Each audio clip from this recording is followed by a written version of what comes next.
में बड़ी अंधार रे हो दुनिया बावरी खोवत जन्म गमा रे हो दुनिया बावरी खोवत जन्म गमा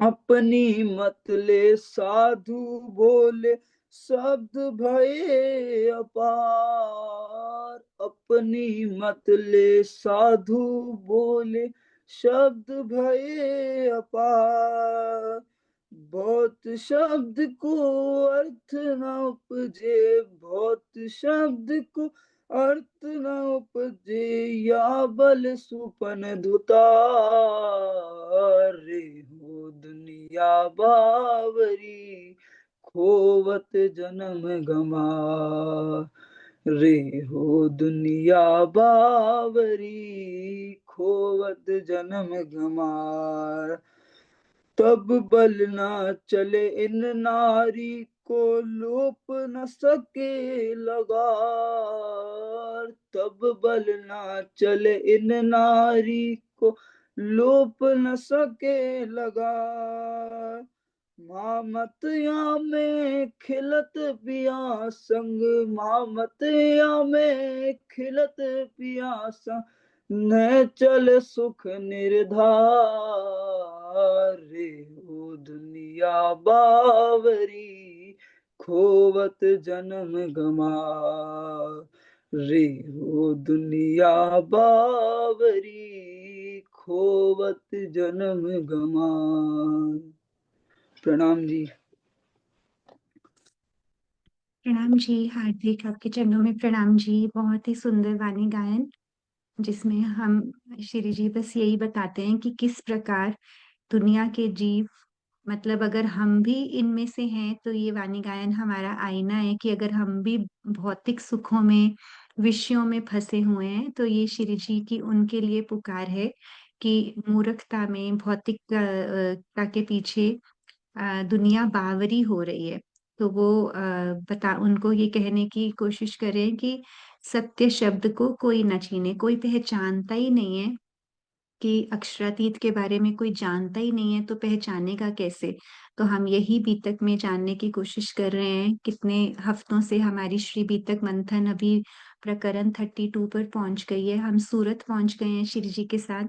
तो मुझे लगता है कि पहले दिन से लेके अब तक अगर हम में भी कोई परिवर्तन नहीं आया तो ये वाणी गायन हमारे लिए भी है। तो इसमें बहुत सुंदरता से उन्होंने बताया कि माया के जीवों का क्या आहार होता है, इन विषयों का सुख। तो हमें कितनी डिटैचमेंट हो रही है, कितनी अटैचमेंट हो रही है, आज के आत्मचिंतन के लिए हमें हार्दिक ने ये वाणी गायन के द्वारा बता दिया है कि आज रात को सोने से पहले हम भी चिंतन करें कि ये वाणी गायन मेरे लिए है या किसी और के लिए है। क्या मैं माया का जीव हूँ कि ब्रह्म सृष्टि हूँ? वैसे ऐसी कोई बात नहीं है, बिकॉज हम सब अगर आज इस धनी की बैठक में बैठे हैं तो उनके प्रेम के बांधे ही यहाँ बैठे हैं। कितना प्यारे चरण आते हैं श्री बीतक साहिब में कि प्रेम के बांधे करने आवे दीदार। तो हर थोड़े से प्रकरणों के बाद श्री जी के प्रेम से बंध कर सुंदर साथ कितनी संख्या में उनका सिर्फ और सिर्फ दीदार करने आते हैं। तो हमारा भी यही लक्ष्य है। हम भी हृदय से उनके प्रेम में बंध चुके हैं, इसीलिए आज हम उनको जानने और पहचानने यहाँ बैठे हैं। तो चलिए सुंदर साथ जी, अब हम कंटिन्यू करते हैं आज का सेशन। तो हम सूरत पहुंच चुके हैं। तो सूरत में पिछले फ्राइडे को हमने जस्ट अ क्विक रिकैप लेते हैं 2-3 क्वेश्चंस के थ्रू। सूरत में श्री जी से 2 आचार्य मिलने आए थे। उनके नाम याद है किसी को? हाँ जी हार्दिक, आप बताइए। शिवजी भाई और राम जी भाई। शिवजी भाई, रामजी भाई आए थे, सूरत के ही हैं वो सुंदर साथ, जिनको पाती लेके भेजा था, है ना। लेकिन वो आचार्य नहीं थे। तो लेकिन सूरत में ये 2 सुंदर साथ मिले हैं श्री जी से। आधा आपका आंसर सही है, बाकी आपकी हेल्प करती हैं सुरभि। आपने हैंड रेस किया था? किसी ने किया था ना हैंड रेस? कामिनी ने किया था, नीचे कर दिया ना आपने, मुझे एकदम से ध्यान हट गया, सॉरी। हाँ जी। हाँ जी। सूरत श्याम भट्ट और भीम भट्ट मिले थे। हाँ, श्री जी से। तो शिव जी राम जी भी आए थे, और आचार्य जिनकी मैं बात कर रही हूँ वो श्याम भट्ट जी और भीम भट्ट जी। ये आचार्य थे वेदांत के, है ना, वेदांत पक्ष के आचार्य थे। और वेदांत पक्ष के आचार्य होते हैं, जैसे हमारे वो हमने पिछली कक्षा में सहूर किया था कि जो हमारे 6 दर्शन माने जाते हैं, उन 6 दर्शनों में से एक दर्शन है वेदांत दर्शन। तो वो वेदांत के आचार्य थे, उनको और वेदांत के आचार्य होने का मतलब कि उनको अक्षर ब्रह्म तक का ज्ञान, ब्रह्म को वो मतलब बिलीफ सिस्टम उनका ब्रह्म तक था। वो समझते हैं कि माया में ही ब्रह्म है, तो वहां तक का बिलीफ सिस्टम था अक्षर ब्रह्म का। लेकिन उसके आगे की बातें उनको नहीं मालूम थी, और वो उनको अब श्री जी की चर्चा के द्वारा पता चलनी शुरू हुई।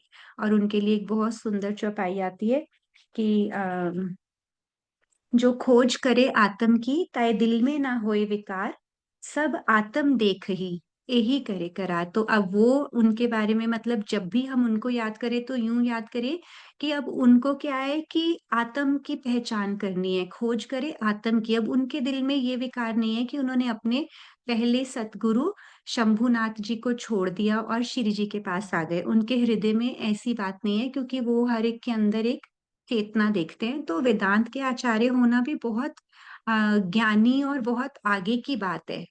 तो हमारे मतलब श्री जी की चर्चा सुन के वो एकदम से उनके साथ ईमान ले आए। उनको पता चला कि ये आगे की बातें कर रहे हैं।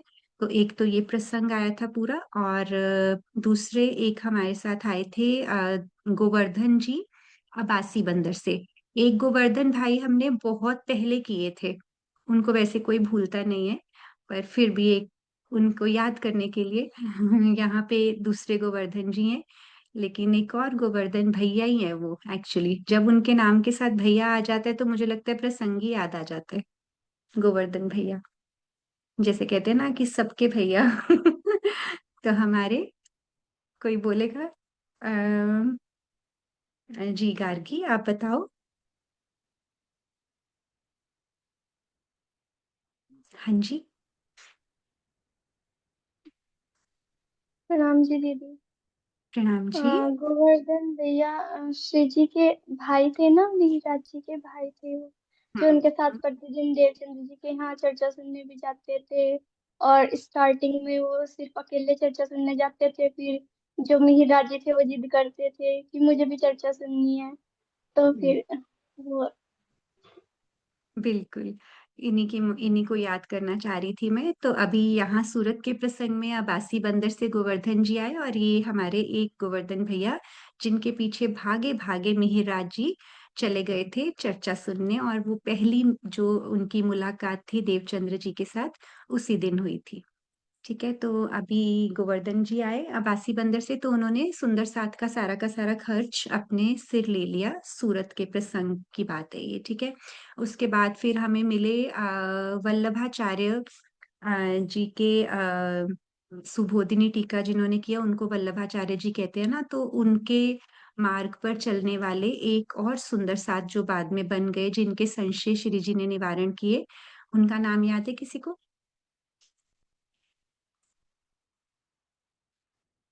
हाँ जी लक्ष्य। गोविंद भाई, गोविंद जी भाई। हाँ, गोविंद जी व्यास, बिल्कुल ठीक। अब गोविंद जी भाई। इन्होंने बिल्कुल ठीक। तो इन्होंने श्रीमद् भागवत का इनको ज्ञान था, तो वहां उसमें इन्होंने 40 प्रश्न ऐसे इकट्ठे किए जिनका संशय श्री जी ने निवारण किया। और वो सारे प्रश्न मोह तत्व क्या है, परमात्मा साकार है निराकार है, इससे रिलेटेड थे। तो उन 40 प्रश्नों का जैसे श्री जी के द्वारा उनको उत्तर मिला, तो वो श्री जी पर ईमान ले आए। तो अब यहाँ से हमें, मुझे लगता है यहाँ तक हो गया था, आगे चलते हैं अब। तो अब हमने किया था लास्ट क्लास में 40 चौपाई तक। तो अभी सेवा है लक्ष्य की आज। जी लक्ष्य, मैं स्क्रीन शेयर करती हूँ, 1 सेकेंड।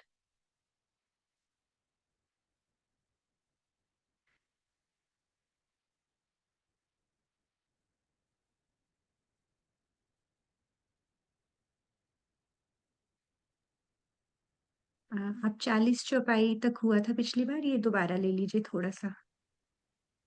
इनको कछु ना खुलही, 40 प्रश्न तिनमें, सो लिख के धर उतारिये, ये लिया चाहिए इनसे। तो उनको 40 प्रश्न मतलब में उनको कुछ प्रॉब्लम आ रही थी, तो सो लिख के मतलब उन्होंने उतार लिए और वो श्री जी के पास चली गए, मतलब पूछने कि इनका क्या रहस्य है। उनको रहस्य मतलब उनको डाउट्स हो रहे थे उनमें क्वेश्चन। ए जो दलाल वल्लभ रहे अपने साथ, सो मेहनत कर लाइया, आन दई श्री जी के हाथ। तो मतलब अब ये सुंदर साथ में ये दूसरे वल्लभ भाई है जो सुंदर साथ में ही थे, मतलब अब वो कहाँ मतलब यहाँ पे कहा गया है तीसरे इसकी उसमें, तीसरे प्रसंग में तीसरी मतलब उसमें कि परिश्रम पूर्वक लेके आए थे। तो यहाँ पे भावार्थ में भी समझाया गया है कि वो परिश्रम पूर्वक इसलिए लेके आए थे क्योंकि कि वल्लभाचार्य मत वाले लोग क्या इजीली कि मतलब भेदभाव करते थे, तो इजीली किसी को भी मतलब अपने ऐसी चीज नहीं देते थे। तो वो बहुत ही परिश्रम करके लेके आए थे, मतलब 40 प्रश्न। तिन प्रश्नों की चर्चा कहवाई गोविंद जी के मुख, तिनको तिन से समझाया, तिन पाया बड़ा सुख। तो अब श्री जी के सामने मतलब गोविंद जी ने 40 प्रश्न एक एक करके पूछे और श्री जी ने सारे प्रश्नों के उत्तर दे दिए। और अब भावार्थ में ये समझाया कि तिनको का अर्थ यहाँ पे मतलब गोविंद जी व्यास से रिलेटेड किया गया। सो तभी कदमों लगा आया साथ मिने, तब दज्जाल के लश्कर के लगे निंदा करने तिन से। तो अब जैसे ही उत्तर मिले तो गोविंद व्यास जी मतलब श्री जी के चरणों में आ गए। और फिर मतलब वो दज्जाल यानी कि माया तो कैसे रुक सकती है, हर टाइम आना ही है माया को। तो बस फिर जैसे ही वो श्री जी के कदमों में समर्पित हुए तो लोग बोलने लग गए कि ये कैसे हो सकता है, मतलब ये तो लोग निंदा करने लग गए उनकी कि ये मतलब ऐसे कोई पूरा पंथ झूठ थोड़ी ना हो सकता, मतलब वल्लभाचार्य लोग मत के लोग नाराज हो गए उनसे। एक कीर्तन हुए तिन पर, मीठी वल्लभाचार्य बान, कोई भली बुरी कहने लगे, काहू काहू भई पहचान। तो मतलब उस समय श्री जी के मतलब श्री जी के मुख से एक कीर्तन निकला था, वचन विचारो रे मीठड़ी वल्लभाचार्य बानी। तो इसमें उन्होंने वल्लभाचार्य वैष्णव लोगों के बारे में खूब कहा था। वैष्णव मतलब वैष्णव लोगों के बारे में उन्होंने ये समझाया कि तुम नहाने धोने का इन सब का ध्यान तो खूब रखते हो, मतलब लेकिन उसमें तुम्हारा बिल्कुल और बिल्कुल ध्यान नहीं है कि मतलब तुम अलग अलग चीजें कहते हो कि कृष्ण भगवान, मतलब उसमें बताया कि कृष्ण भगवान तुम कहते हो, मानते भी उनको, लेकिन तुमको पता ही नहीं कि वो कहाँ पे रहते हैं या फिर उनका ओरिजिन कहाँ है। ऐसा सब कुछ लिखा है भावार्थ में भी। और कोई भली बुरी कहने लगे, काहू काहू मतलब हाँ चौपाई में गए, काहू काहू वही पहचान। तो कोई भला बुरा कहता था और किसी किसी को पहचान होने लग गई थी। बिल्कुल सही बताया आपने कि जैसे अभी वहां पर अभी किरंतन उतरा वैष्णवों के लिए। तो अब हम्म। वैष्णव मत होता है जैसे विष्णु जी के और उनके स्वरूपों की फॉलोअर्स, और वल्लभाचार्य जी होता है कि जैसे सिर्फ कृष्णा सेंट्रिक जो फॉलो करते हैं अनुयायी, जो सिर्फ श्री कृष्ण जी के हैं। तो वैष्णवों का मतलब एक तरह से उसी को ही कहते हैं, मतलब वल्लभाचार्य जी एक वाइडर टर्म है। और उसके अंदर मतलब वैष्णवों को सावचेत किया, स्पेशली एड्रेस उसको किया गया कि अब वही वाणी कहती है ना, जैसे कि अंदर नाही निर्मल फिर फेर नहावे बाहर। तो इसका वही प्रसंग है कि तुम सारा का सारा अपने, ये किरंतन में प्रकरण नंबर 12 है, वचन विचारो, आई थिंक 12 ही है शायद से, अगर गलत होगा तो मैं बताऊंगी। वचन विचारो रे मिठड़ी वल्लभाचार्य बानी, क्योंकि अब क्या है सुबोधिनी टीका से जैसे श्रीमद् भगवत में पूरा वर्णन है ना कि श्री कृष्ण जी ब्रिज और रास अखंड है, ये वर्णन है। तो लेकिन कहाँ अखंड है, ये अब श्री जी उनको बताने की कोशिश कर रहे हैं। तो वो कह रहे हैं तुम अपना तो मतलब एक तरफ तुम वल्लभाचार्य जी के अनुयायी कहलाते हो, वैष्णव कौन हुए, जो वल्लभाचार्य के अनुयायी हुए, और दूसरी तरफ अखंड ब्रजरास की बातों को भी नहीं मानते हो। तो उल्टा तुम अपने सुबोधिनी टीका को ही गलत ठहराते हो, क्योंकि उसके ही डेप्थ में नहीं जाते। वो जिसको फॉलो करते हैं उसी के डेप्थ में नहीं जाते, तो ऊपर ऊपर से कर्म कांड में रहने की वजह से श्री जी बताते हैं कि तुम्हें मालूम नहीं है कि ब्रिज और रास में श्री कृष्ण जी अखंड है, तो वो कहाँ है वो अखंड। इस तरह से ये पूरा प्रकरण में 20-21 चौपाई है। कोशिश करेंगे अगर हो सका तो नेक्स्ट क्लास में उसको भी डिस्कस करेंगे, बिकॉज बहुत इम्पोर्टेंट प्रसंग है ये भी, किरंतन में आता है। जी ले लीजिए आगे। कोई आवे लड़ने कोई आवे निंदक, जब पावे दीदार सब शुक्र कहवे हक। तो कोई लड़ने आता है तो कोई निंदा करने आता है कि श्री जी की बातें ऐसी, मतलब जब उनको प्रॉब्लम्स होती है तो, और फिर जब पावे दीदार, लेकिन जब वो श्री जी का दीदार पाते हैं तो उनके सारे डाउट्स क्लियर हो जाते हैं। इनकी निंदा जो करे सो होवे ख्वार, ये तो साध बड़े है तरफ धनी निर्धार। तो अब वहां के मतलब वही लोग बोलते हैं फिर उनको जब पहचान होने लगती है तो वो यही बोलते हैं कि इनकी मतलब इनकी जो निंदा कर रहा है वो तो उसका नाश हो जाएगा। मतलब वो ये बोलते हैं ये तो साध बड़े है। अब साध यहाँ पे मतलब अब हम अगर ब्रह्मात्मा या फिर वहां पे जो उस टाइम सुंदर साथ प्रेजेंट थे, भावार्थ में ये समझाया है कि उस टाइम जो सुंदर साथ प्रेजेंट थे कि वो मतलब श्री जी को कभी भी ऐसे साधु या वो नहीं बोलते थे, उनके लिए वो प्राणनाथ जी ही थे। लेकिन जो माया के जो लोग हैं वो साधु वर्ड यानी महात्मा वर्ड का ही इस्तेमाल करते थे कि उनको उस टाइम असली स्वरूप की पहचान नहीं हुई थी। जी बिल्कुल सही है। मानिक आवे दीदार को सोहबत संग भगवान, इनको चर्चा सुनते होए गई पहचान। तो मानिक भाई आते भगवान दास जी के साथ, भगवान दास जी और मानिक भाई आते, ये चर्चा सुनते और इनको भी पहचान हो जाती है। बिहारी जी इन समय पाथी लिख भेजे कलाम, तिन बात का बंदेज हम किया इस ठाम। तो अब बिहारी जी पत्र लिख के भेजते श्री जी को कि तीन बात का बंदे, मतलब तीन बात उन्होंने ऐसी पत्र में लिख के भेजी है कि उसको वो अप्लाई करना चाहते हैं, मतलब उस पूरे सुंदर साथ के ऊपर। वो अब आगे बताएंगे। सो तुम भी कीजियो ए बात बहुत सिरे, ये बात तुम उत करो तो इत भी आन फिरे। तो अभी वो बिहारी जी पत्र में लिख के ये भेजती कि तुम भी इसको इम्प्लीमेंट करना, ताकि क्या होगा कि तुमको सुंदर साथ ज्यादा मानते हैं तो तुम अगर इन तीन बातों का अनुसरण या फिर इसको मतलब इम्प्लीमेंट करोगे सबके ऊपर, तो सुंदर साथ इजीली इसको एक्सेप्ट कर लेंगे। एक तो नीच जात को सुनाइयो नहीं तारतम, दूजे राट स्त्रियों को तीजे कहे हम तुम। तो अब अब तीन बातें कौन कौन सी हो गई? पहली तो कि नीची जात को तारतम नहीं सुनाना, गरीब हो कोई भी हो उसको तारतम नहीं सुनाएंगे। दूसरी की कोई भी विधवा स्त्री हो उसको भी तारतम नहीं सुनाना है। और तीसरी बात उन्होंने ये की कि एक मैं तीजे कहे हम तुम, यानी कि एक तो मैं और एक तुम, उसके अलावा दो, हम दो जनों के अलावा और कोई तारतम सुनाने का अधिकारी नहीं है, सिर्फ हम दोनों ही दूसरों को तारतम सुनाएंगे।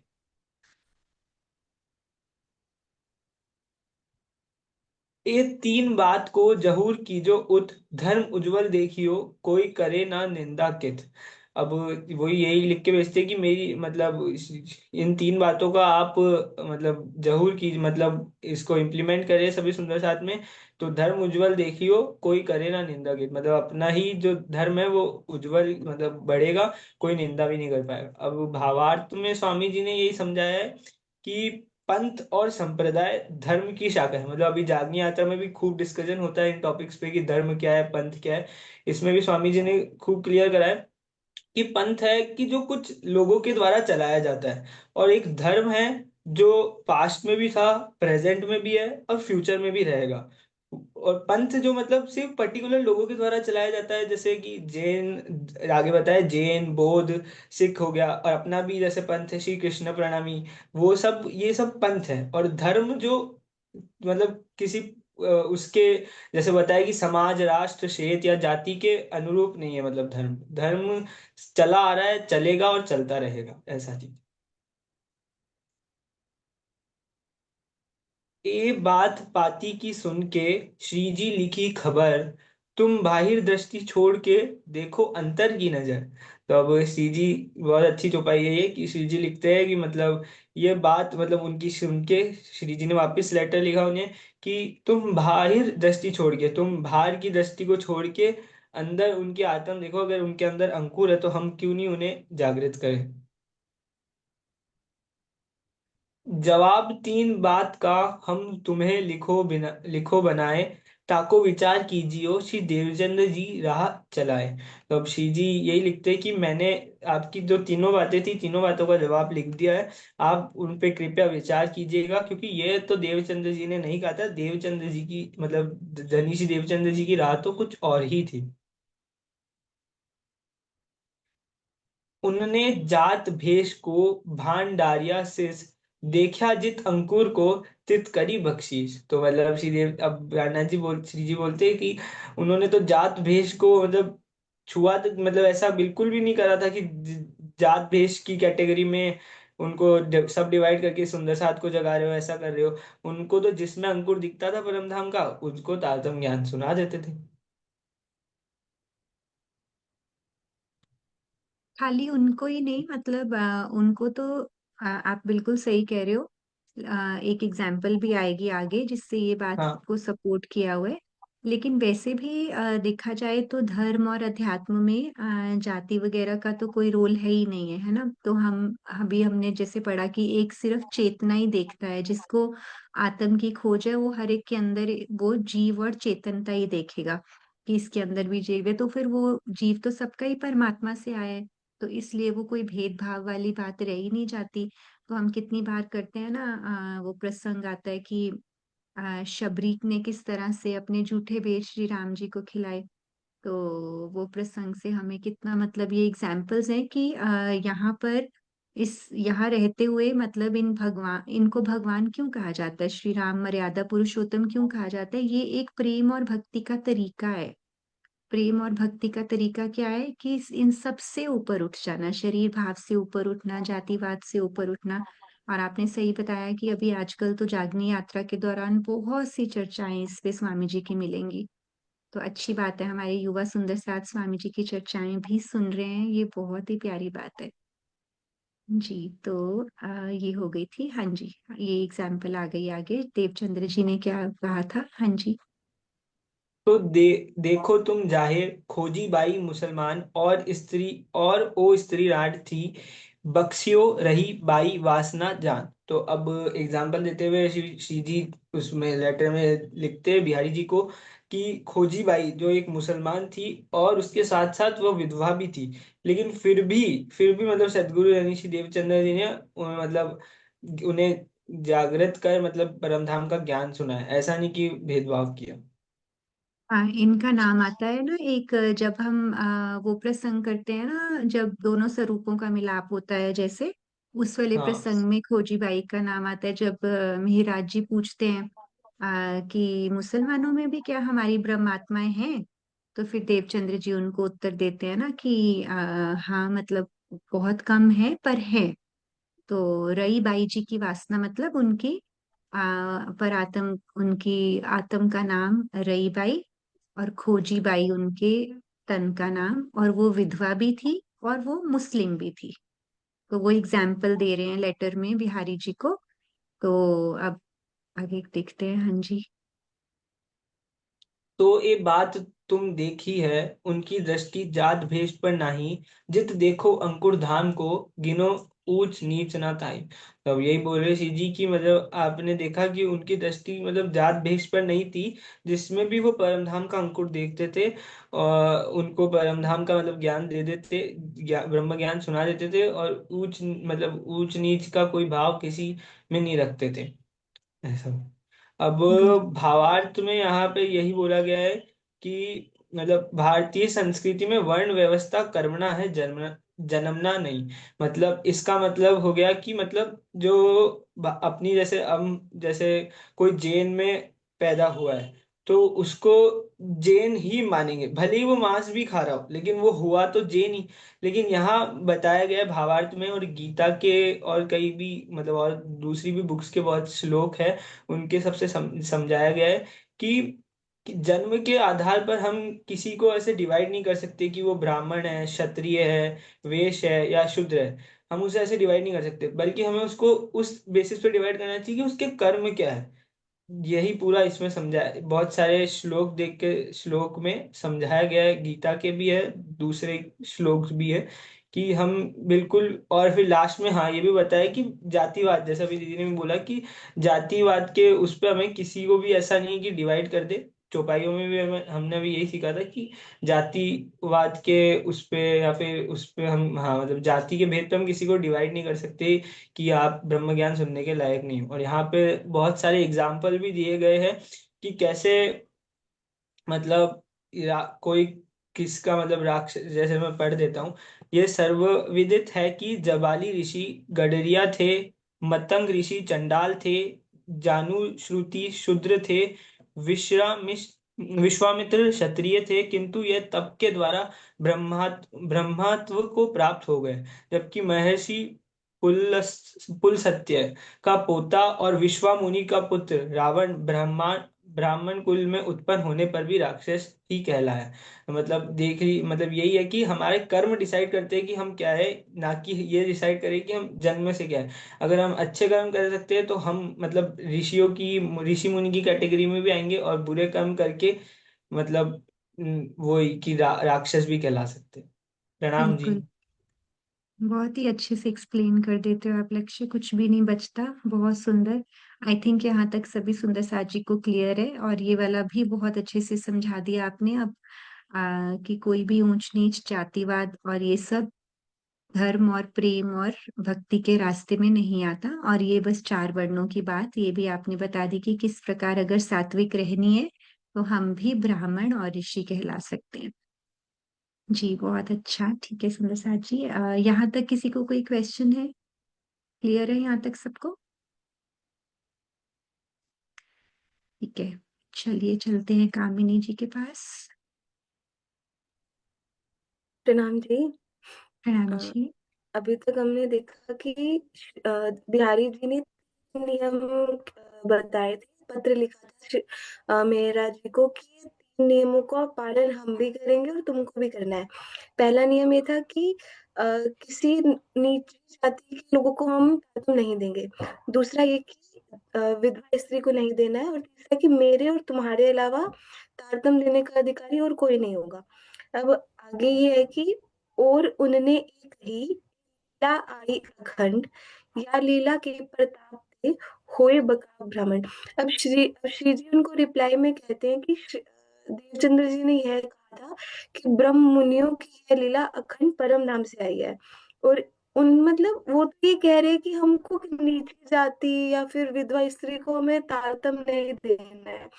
लेकिन ब्रह्म मुनि किस लिए आए हैं कि उनको तो पूरे ब्रह्मांड को अखंड अखंड करना है ना। तो जाति का वेद, व्यक्तिवाद का भेद तो इसमें हो ही नहीं सकता है कि विधवा स्त्री को नहीं देना है, किसी नीचे जाति को नहीं देना है। ब्रह्म मुनि तो आए हैं कि उनको पूरे ब्रह्मांड को ही अखंड करना है। बिल्कुल, यहाँ पे बहुत प्यारी चौपाई याद आ जाती है। निज नाम सोई जाहिर हुआ जाकी, सब दुनी राह देखत।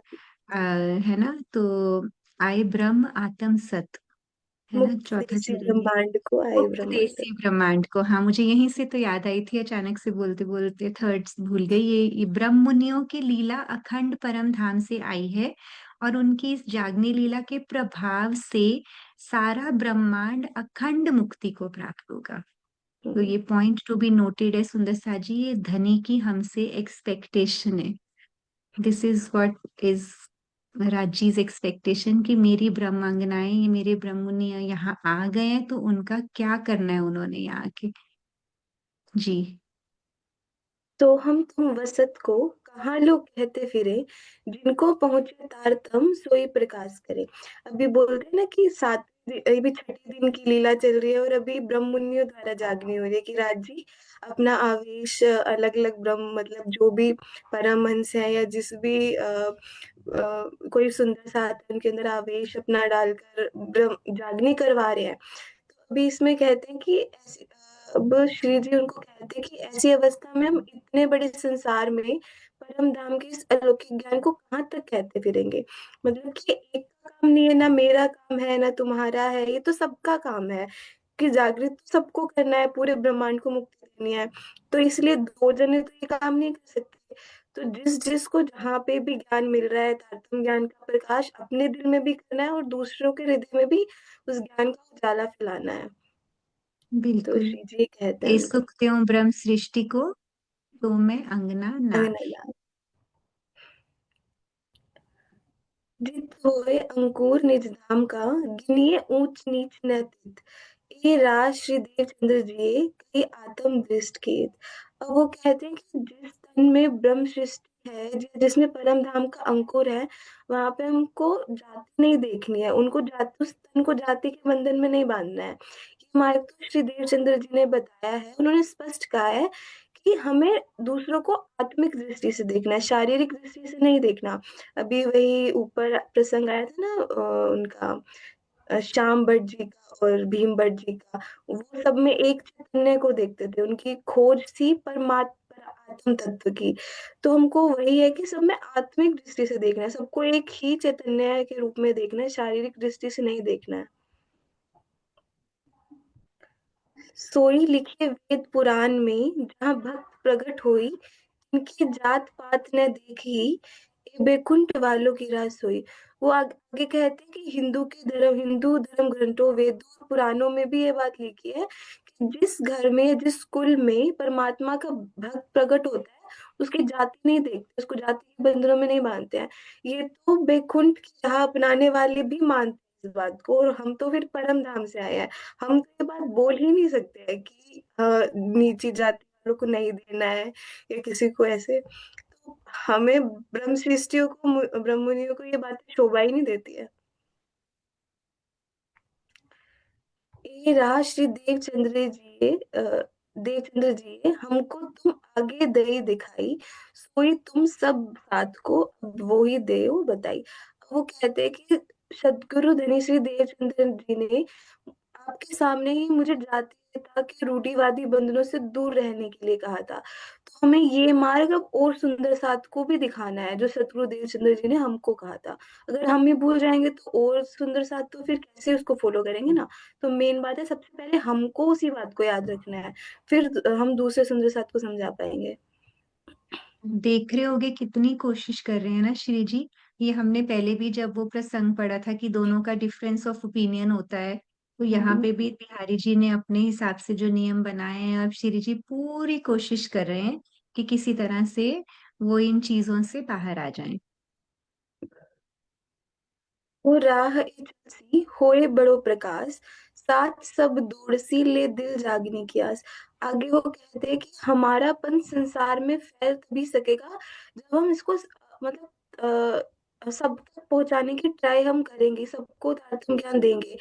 ऐसी अवस्था में ही लोग अपनी आत्म जागृति के लिए आएंगे, कामना लेकर के सब सुंदर साथ धनी की तरफ दौड़ लगाएंगे। सात सबे उतर्यो चारों वर्णों माही, ए बंदेज बांधे से होए अकारज नहीं। अब कहते हैं कि सुंदर सा जो ब्रह्मात्माएं हैं, वो तो चारों वर्णों में, चाहे कोई ब्राह्मण हो, क्षत्रिय हो, वैश्य हो, शूद्र हो, सभी वर्णों में ब्रह्मात्माएं आई हैं। अगर उनको जाति के इन तीन नियमों में या जाति के बंधनों में बांध देंगे, तो जागने का कार्य तो संभव ही नहीं हो पाएगा, बंद हो जाएगा। इन बात की हकीकत लिखा जवाब बिहारी जी ऊपर, और भेजी किताब कलश की लेने मसनद की खबर। अब श्री जी ने तो इन मतलब ये बिहारी जी को पत्र लिख के भेजा कि ताकि उनको वास्तविकता का मतलब वो वास्तविकता से अवगत हो सके, उन्हें पता चल सके। और उन्होंने जो सूरत सूरत में कलश गुजराती के ग्रंथ उतरा था, वो भी उन्होंने पत्र के साथ साथ बिहारी जी को भेज दिया, ताकि उन्हें पता चल सके कि राज्य गादी में नहीं है, राज्य तो श्री जी के हृदय में है, उनके धाम हृदय में है। बिल्कुल, अभी साथ साथ हम ये भी करते जाएं कि कौन सा ग्रंथ कहाँ उतरा था। अब जैसे हमें पता चला कि सूरत में कलश कलश। गुजराती की किताब उतरी है ना,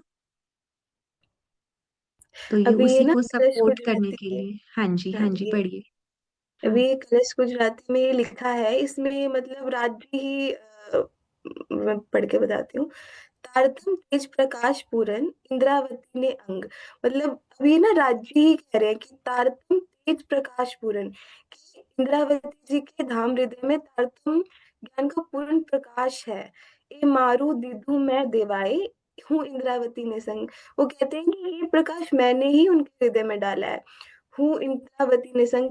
कि इस प्रकाश से मैंने उनके हृदय में डाला, और वो आगे और सुंदर साथ को ये ज्ञान दे सके। और मैं इंद्रावती जी के साथ पल पल हूँ, मैं उनके धाम हृदय में विराजमान हूँ। जे अंग सौंपे इंद्रावती ने, तेने प्रेम में रमाणु रंग। वो कहते हैं कि जिस भी सुंदर साथ ने इंद्रावती जी को अपना हृदय समर्पण किया है, उसको मैं प्रेम में खिलाऊंगा। तेने प्रेम में रेमाणु रंग, सुख एक से ये ऊपर वाली रह गई ना, इंद्रावती ने हाँ हूँ अंगे संगे, इन इंद्रावती हाँ मारो अंग। कि इंद्रावती की मैं अंगे संगे का मतलब है कि मैं इंद्रावती जी के धाम हृदय में विराजमान हूँ। इंद्रावती मारो अंग का मतलब कि इंद्रावती मेरी अंगरूपा है, मेरी अर्धांगिनी है। ये श्री जी राज जी बता रहे हैं। मतलब राज जी ने ये मतलब मेन जो मोटिव था ना ये कलश ग्रंथ भिजवाने का, वो यही था कि इस वजह से राज जी ने स्पष्ट स्पष्ट लिखा है कि इंद्रावती मारो मतलब इंद्रावती ने हूँ अंगे संगे, इंद्रावती मारो अंग, कि इंद्रावती के धाम हृदय में मैं विराजमान हूँ। तो वो ही अक्षरातीत है, गादी में राज्य विराजमान नहीं है। ये मेन मोटिव ये था कि हाँ, ये बिहारी लिखा जी है ना इसको पढ़ेंगे। चौथे। हाँ बिल्कुल सही, जैसे चौथे में लिखा है ना, लेने मसनंद की खबर। तो मतलब वो इसीलिए कलश किताब भेजी, उनको ये सब पढ़ने में आए जैसे। तो आप सही एक्सप्लेन कर रहे हो, यहाँ से लीजिए, सुख देऊं। सुख देऊं सुख लेऊं, सुख माते जगऊ साथ, इंद्रावती नो उपनाम में दीदी दीदी मारे हाथ। वो कहते हैं कि इंद्रावती जी के तन से, उनकी आत्म से मैं ही सभी सुंदर साथ को जागने का सुख दे रहा हूँ, और उनसे प्रेम का सुख ले भी रहा हूँ, और सबको सुख पूर्वक जागृत कर रहा हूँ। मैं दीदी मेरे हाथ की, मैंने ही इंद्रावती को ये शोभा दी है कि मैंने ही उनको धाम हृदय में उनकी ये बात डाली है कि वो अभी और जागनी करे, मतलब जागनी करेंगे सुंदर साथ की। इंद्रावती सो अतंत रंगे, श्याम समागम थयो, सात भेलो जगववा, इंद्रावती ने में कहो। अभी अक्षय में जिस इंद्रावती जी ने जो विरह किया था, जो प्रेम किया था, उस राज्य कहते हैं कि उस विरह से, प्रेम से उन्होंने मुझे पा लिया था। सात बेलो जगाववा, इंद्रावती ने मह कहो। तो फिर मैंने ही इंद्रावती जी को कहा था कि अब वो और सुंदर साथ की भी जागनी करे। तो ये कलश ग्रंथ मैंने ही उनके तन से उतरवाया है। तो ये राजी स्पष्ट रूप से इसमें लिखा हुआ है, तभी उन्होंने भेजी थी ये बुक।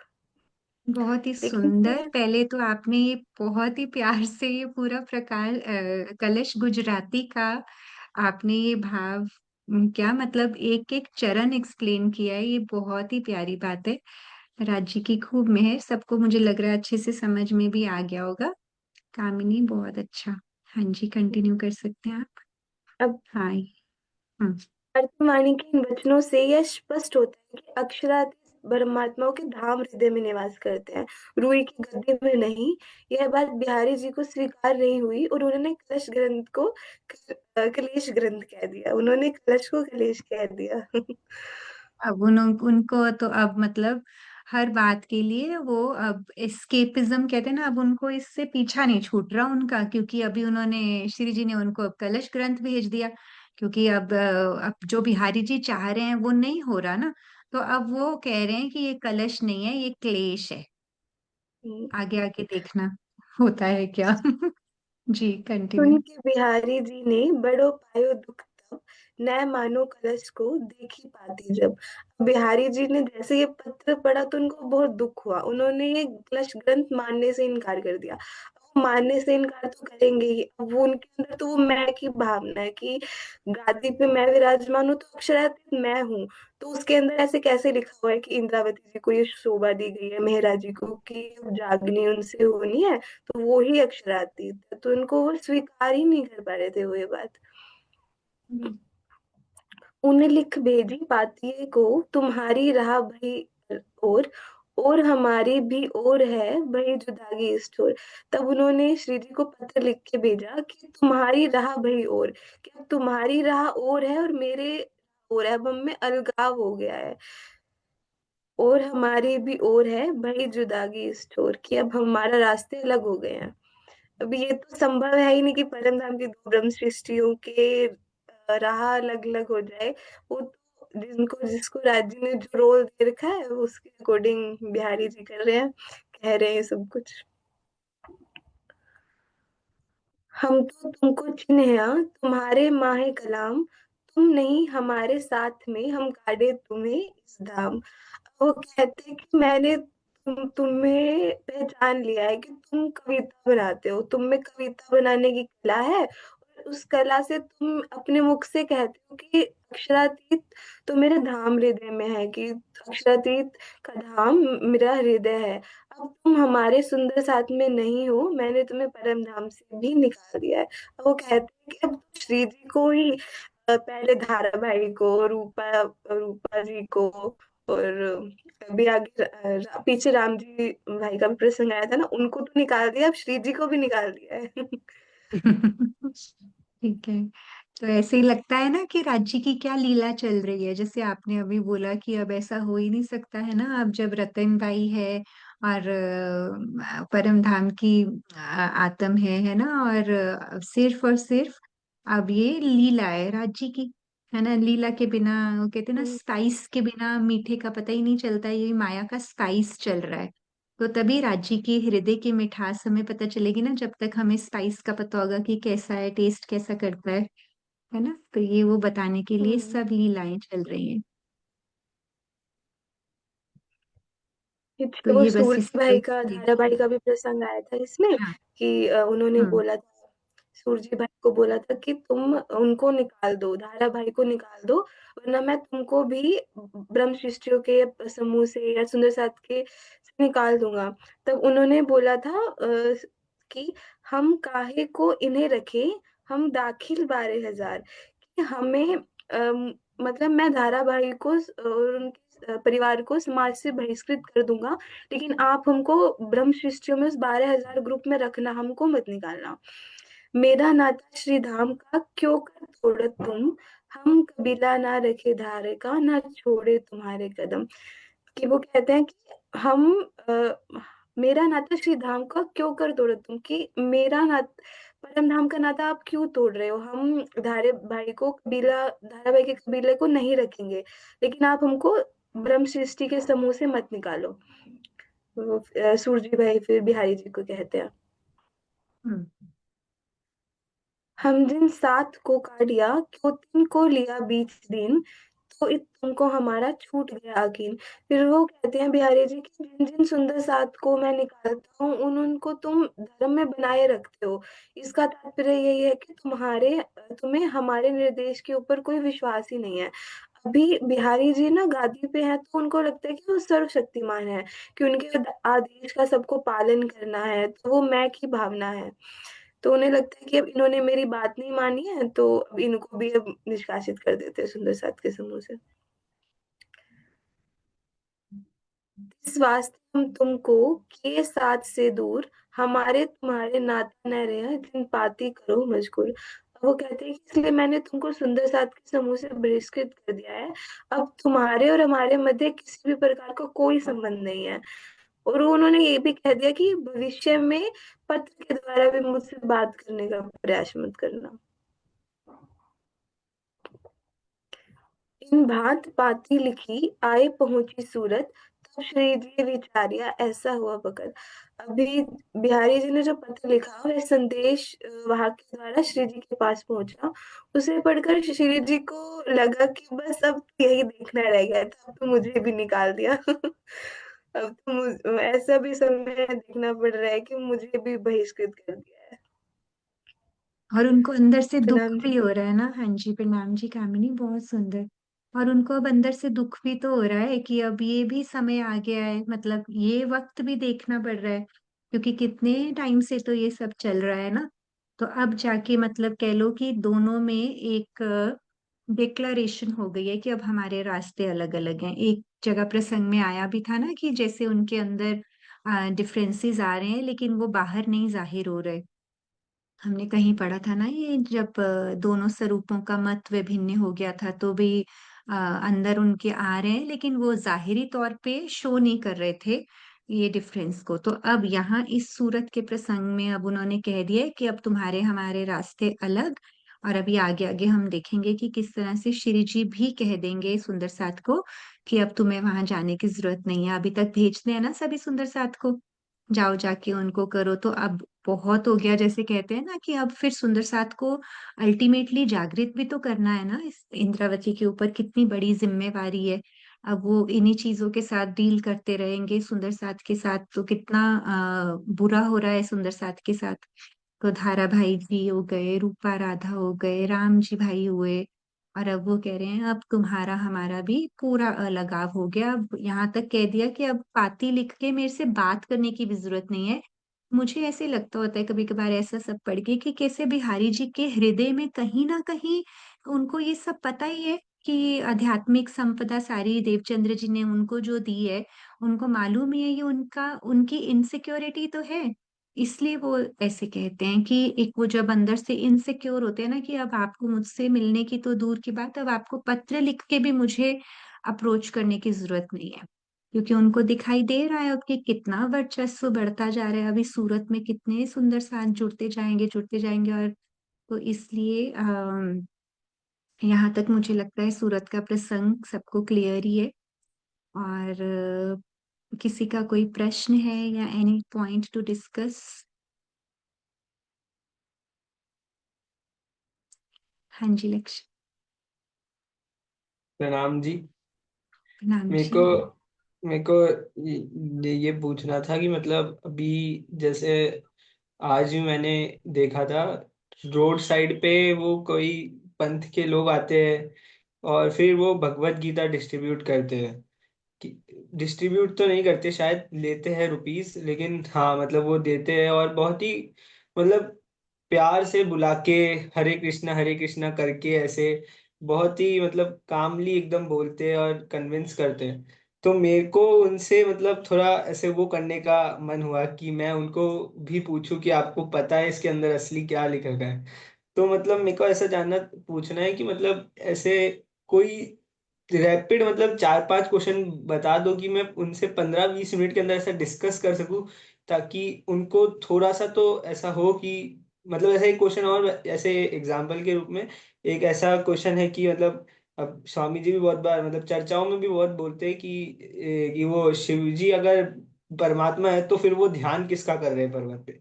तो एक जैसे ये क्वेश्चन, तो ऐसे ही मैं चाहता हूँ कि मैं जैसे अब रोड साइड पे तो कितनी ही बात हो सकती है, 15 to 20 मिनट्स मैक्स। तो 15 to 20 मिनट्स में इन डेप्थ तो जा नहीं सकते, ना ही वेद वगैरह सब खोल के, और उतना ज्ञान तो मेरे को भी कहाँ है। तो बस ऐसे कुछ 4-5 क्वेश्चन जिनसे मैं उनसे थोड़ा इस पे क्वेश्चन आंसर कर सकूं, वो बता दो प्लीज। हाँ वो भी आपका थॉट बहुत अच्छा है। क्वेश्चंस भी आप ले सकते हो, बट इससे भी बेटर ये होगा कि आप उनसे डिस्कशन कीजिए कि श्रीमद् भगवत आप बहुत अच्छी सेवा कर रहे हैं, मैंने भी देखा है वो ऐसे रोड साइड पे खड़े होके करते हैं। तो आप पहले तो उनको अप्रिशिएट करिए, उसके बाद आप अपने पास कुछ जैसे साहित्य है ना ज्ञानपीठ से, जैसे तमस के पार है, तो आप उनको कहिए कि मैं आपसे ये श्रीमद् भगवत ये आप भगवत गीता जो सेल कर रहे हो, ये मैं आपसे लेता हूँ, पर आप इसके रिटर्न में इसको पढ़िए, और अगर आपको लगे कि हम डिस्कस कर सकते हैं तो ये मेरा नंबर है, आप मुझे जरूर कांटेक्ट कीजिए। क्योंकि वहां खड़े खड़े आप अगर उनको क्वेश्चंस भी करोगे ना, तो वो उस माइंडसेट में नहीं है, वो उस समय अपनी सेवा कर रहे हैं, वो उस समय अपना कर रहे हैं प्रीच। तो आप उनको बोलिए कि मैंने ये पढ़ी नहीं है, डेफिनेटली मैं इसको पढ़ना चाहूंगा, पर मैं श्री प्राणनाथ जी को फॉलो करता हूँ, तो हमारी वेबसाइट मतलब आप सीधा ही उनको या तो वेबसाइट पे गाइड कर सकते हैं कि हमारी वेबसाइट है spgin.org, आप एक बार प्लीज वहां पे जाइए, निजानंद संप्रदाय की फिलॉसफी को भी पढ़िए, और अगर आपके हृदय में कुछ प्रश्न आते हैं तो आप हमें कांटेक्ट कीजिए, है ना। एकदम से वहां खड़े, और आपकी बात सही है, क्वेश्चंस तो आप उनको यही कर सकते हो कि इसमें अक्षर अक्षर की बातें तो हैं, मैंने भी थोड़ा थोड़ा सुना है, जैसे श्री जी अपने आप को अनजान दिखाते हैं ना, कि मैंने भी थोड़ा थोड़ा सुना है अक्षर अक्षर के बारे में। तो आप तो मुझे लगता है हम इस पे डिस्कस कर सकते हैं। तो उनको मतलब कांटेक्ट करवाइए अपने साथ या वेबसाइट के साथ या ज्ञानपीठ से किसी के भी साथ, अगर उनके पहले तो अपने साथ, ताकि पता चले कि उनके हृदय में कोई क्वेरी आ भी रही है कि नहीं, they are just wanting to you know preach अपना ही सिर्फ। फिर जब डिस्कशन होगी तो आपको ऑटोमेटिकली राज्य की ओर से you will be never short of words, अगर आपके हृदय में ये आया है तो आप जरूर इंटरेक्ट करो उनसे, और वहां खड़े होके बात भी कर सकते हैं, ऐसी कोई बात नहीं है। आप उनको कहिए कि मैं यहाँ यहाँ से बिलोंग करता हूँ, तो मैं भी स्पिरिचुअलिटी में इंटरेस्ट रखता हूँ, तो मेरे को भी बहुत जिज्ञासा रहती है, तो हम डिस्कस कर सकते हैं इसके बारे में। ठीक है, I think it should work ऐसा, बिकॉज एकदम से हम अपने प्रश्न रखेंगे तो वो इतनी स्टेट में नहीं होंगे, वो कहेंगे ले हम अपना प्रीच करें इसको, मतलब मुझे ऐसा लगता है। बाकी इससे भी बेटर किसी के हृदय में कोई आंसर है तो आप सजेस्ट कर सकते हो। कृतिक, आपका हैंड रेज हुआ था। कामिनी, अभी आ रही हूँ मैं आपके पास। कृतिक कहाँ गए आप? फिर से हैंड रेज कीजिए कृतिक। हाँ जी, प्रणाम जी। प्रणाम जी। हाँ जी। मैं कहना चाहता जैसे लक्ष्य भाई को हुआ वैसे ही मुझे भी बचपन में होता था कि मैं भी ऐसे क्वेश्चन पूछूं, पर मेरी दादी ने कहा था कि वो लोग तुमसे ज्यादा ज्ञानी है, तुम उनसे पूछोगे तो वो तुमसे 10 सवाल और पूछ देंगे, और तुम्हारे पास उतना ज्ञान नहीं है कि तुम उनके सवालों का जवाब दे पाओ। तो फिर मुझे मन में हुआ कि मुझे ज्ञान चाहिए, मुझे कि मैं उनसे पूछूं और वो मुझसे पूछे तो मैं भी उनका जवाब दे पाऊं।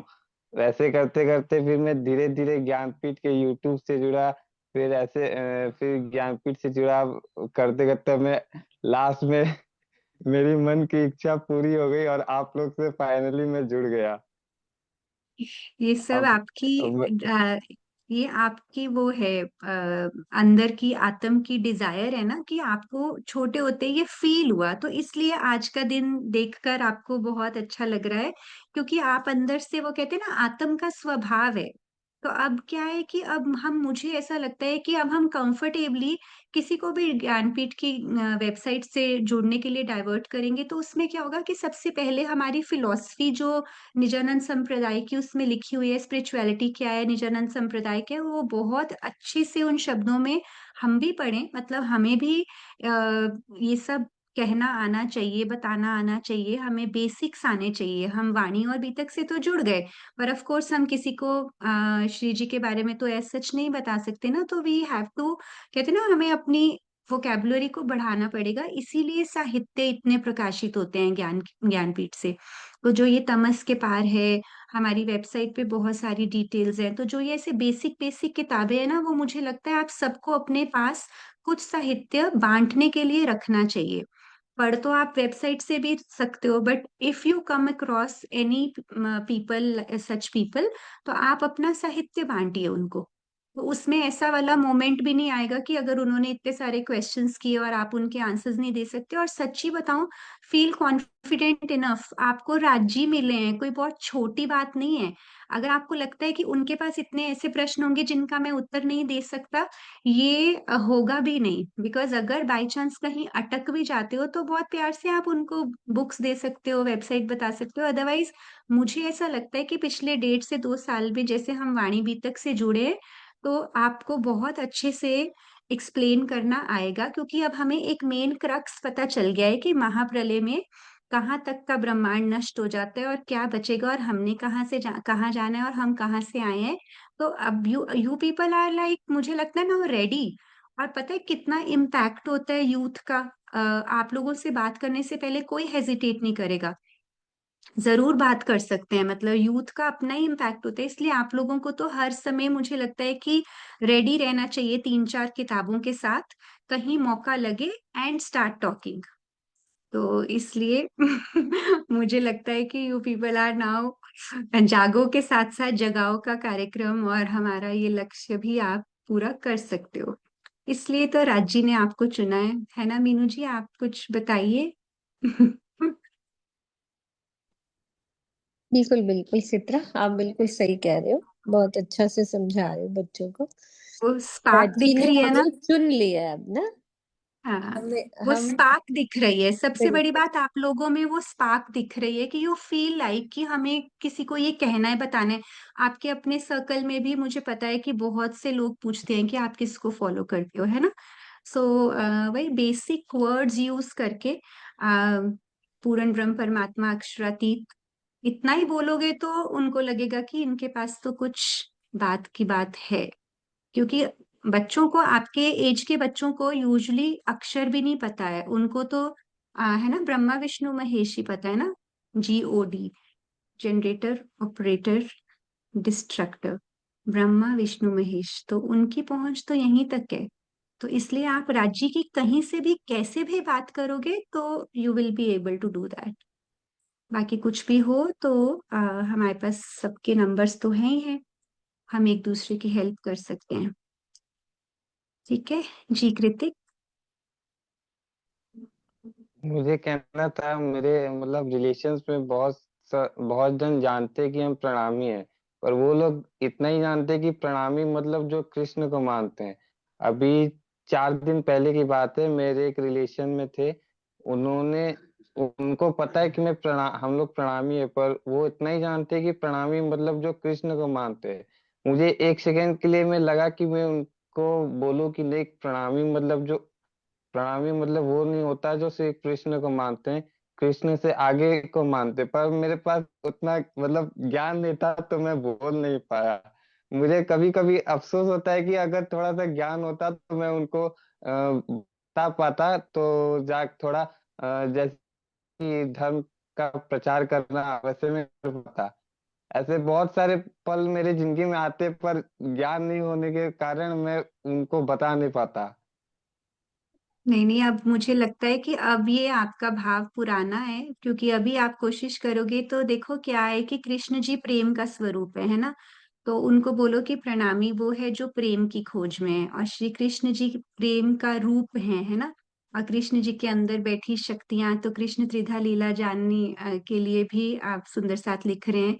तो उससे आपको बहुत सारी क्लैरिटी आएगी कि तीनों त्रिधा लीला किसको कहते हैं, तीन लीलाएं जो कृष्ण जी के तन से हुई हैं, उसके अंदर कौन कौन सी शक्तियां हैं। तो इसको आप धीरे धीरे, कोई बात नहीं, राजी अपने आप यहाँ भी हम क्लास में भी कोशिश करेंगे, जैसे हमारी बीतक साहिब या तो पूरी होगी, या अगर लगेगा कि त्रिधा लीला के बहुत सारी क्वेरीज आ रही हैं तो हम कभी कभार बीतक छोड़ के कभी त्रिधा लीला का भी सेशन ले सकते हैं आपका।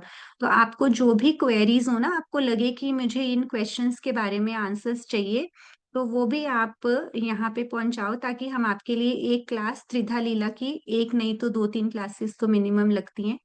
हाँ जी, प्रणाम जी मम्मा।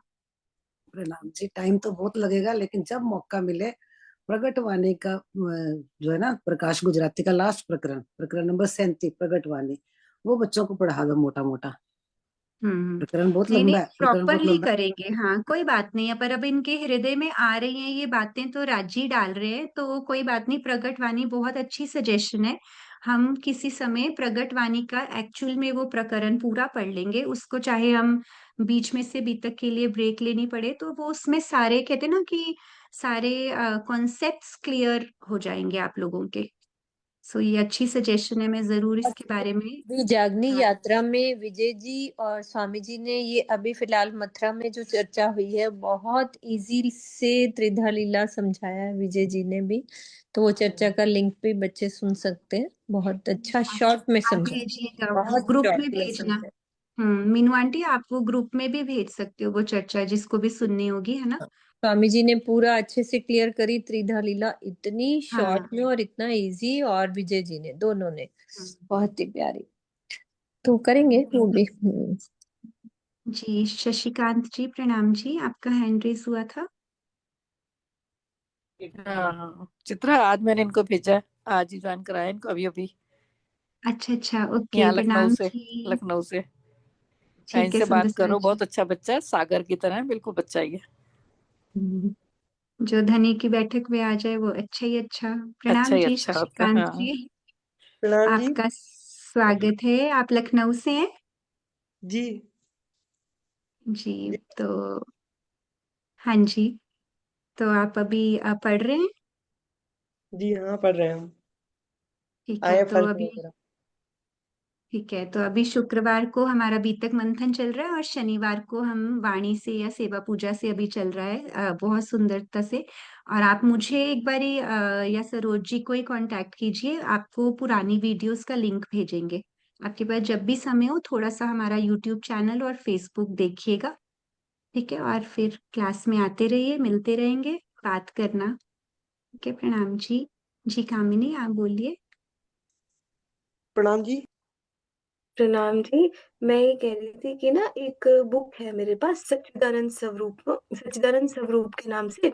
उसके अंदर ना दे रखा है चारों मतलब जो भी क्या धर्म, जैसे मुस्लिम, सिख, ईसाई है ना, सब में जैसे कि कोई गॉड बोलता है, कोई जैसे ला इल्ला इल्लल्लाह, उसमें ना सब कुछ ऐसे दे रखा है। उसकी ना मैं पीडीएफ भेजूंगी। मैं वो बुक दे नहीं सकती क्योंकि मुझे किसी ने दी थी वो बुक, तो मुझे वापस देनी है। मैं उसकी पीडीएफ बना के भेजूंगी। उसके अंदर ना बहुत क्लियरली त्रिधा लीला भी दे रखी है, और जैसे चारों जैसे मुस्लिम, सिख, ईसाई, हिंदू सभी में वैसे वर्णन कर रखा है। और उसमें जी वो भी है कि हरिद्वार प्रसंग हुआ था ना, जब हम्म। श्री जी से सभी मत के उन्होंने उनको कल की अवतार से शास्त्रार्थ घोषित किया गया था, निष्कलंक अवतार, तब शास्त्रार्थ उसमें हुआ था, हाँ जी। नहीं हम्म, ठीक है, आप अपनी अपनी इनसाइट्स शेयर करते रहिए। मुझे लगता है इसी से बहुत हेल्प होगी। जिसको जो भी लगे ना सुंदर साथ जी, आप जरूर शेयर कीजिए। अभी ग्रुप तो सबके लिए ओपन नहीं है, पर आप मुझ तक पहुंचाओगे तो मैं उसको ग्रुप में डाल दूंगी। ठीक है, तो ऐसे ही हम राजी के साथ आनंद मंगल में झीलते रहे तो बहुत अच्छा लगता है। आप लोगों के अंदर ऐसी जिज्ञासाएं जानकर धीरे धीरे राजी खुद ही रास्ता देखना आप लोगों के लिए कैसे बनाते जाएंगे। बहुत प्रेम से आप सब लगे हुए हो धनी में। तो चलिए जयकारा लगाते हैं। बोलिए श्री प्राणनाथ प्यारे की जय, श्री सतगुरु महाराज की जय, पन्ना धाम की जय, सर्व सुंदर साथ की जय। प्रणाम जी।